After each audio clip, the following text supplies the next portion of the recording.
So hello friends, welcome back to your channel. तो अगर आप महाराष्ट्र में बीएससी नर्सिंग में एडमिशन लेना चाहते हैं तो आपको महाराष्ट्र के बीएससी नर्सिंग में एडमिशन नीट स्कोर के थ्रू ही मिलेगा और कोई मेथड यहाँ पे अवेलेबल नहीं है। और नीट की काउंसलिंग प्रोसेस क्योंकि स्टार्ट हो चुका है और स्टेट काउंसलिंग का भी नोटिफिकेशन आ चुका है, तो वह चीज़ आप क्लियर कर लीजिए कि अब महाराष्ट्र में सेट सेल के थ्रू ही, महासेट के थ्रू ही आपका काउंसलिंग प्रोसेस स्टार्ट हो जाएगा। स्टेट काउंसलिंग में अगर हम बात करें तो बीएससी नर्सिंग में जो आपको नोटिफिकेशन आपको इंपॉर्टेंट देखना है वो ये है कि मेरिट लिस्ट आ गई है। आप जब इसकी वेबसाइट पे जाते हैं और यहाँ पे नीट यूजी पे आप जब क्लिक करते हैं, कुछ इस तरीके का इंटरफेस खुल के आएगा। आपको पता है यहीं से आपने रजिस्ट्रेशन भी किया था और डेट भी आपकी एक्सटेंड हुई थी, ठीक है। तो यहाँ पे देखिए लिख के आ रहा है provisional state merit list for MBBS, BDS, BMS, BOMS और यहाँ पे देखिए एंड बीएससी नर्सिंग कोर्सेज, मतलब जितने अलाइड हेल्थ साइंस कोर्सेज हैं सभी का यहाँ पे लिख के आ रहा है।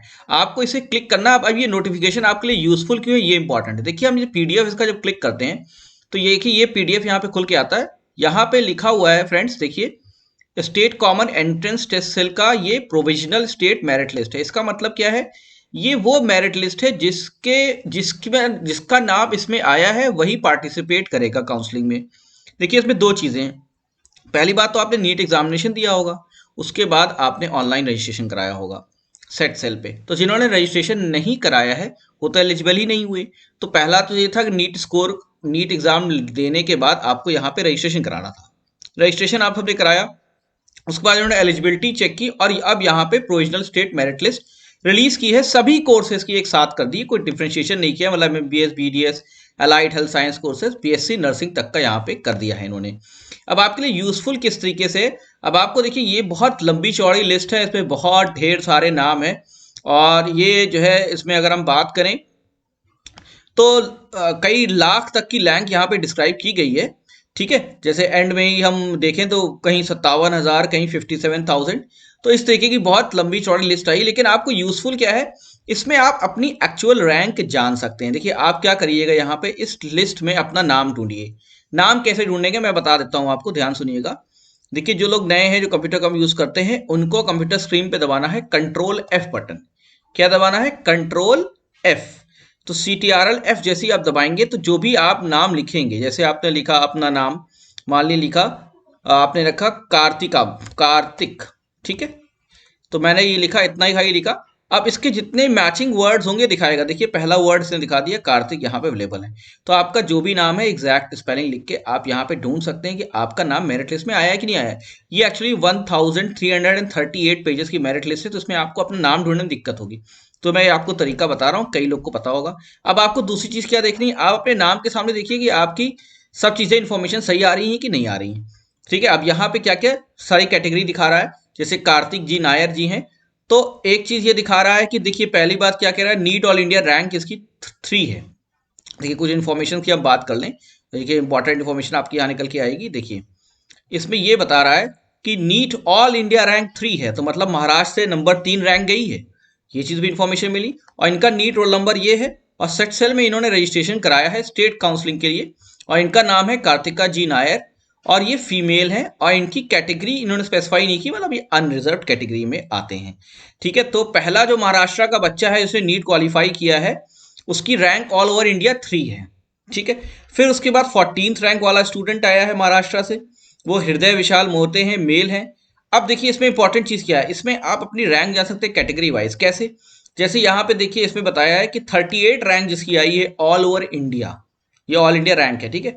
उसका नीट रोल नंबर ये है, आपका ये नीट रोल नंबर है। उनका नाम है नाना जी करके है, ढकारे नाना जी, अनिरुद्ध ढकारे नाना जी।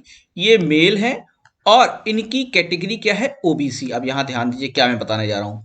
ओबीसी में 1 लिखा हुआ है, मतलब ओबीसी कैटेगरी में महाराष्ट्र में ये नंबर 1 रैंक पे है।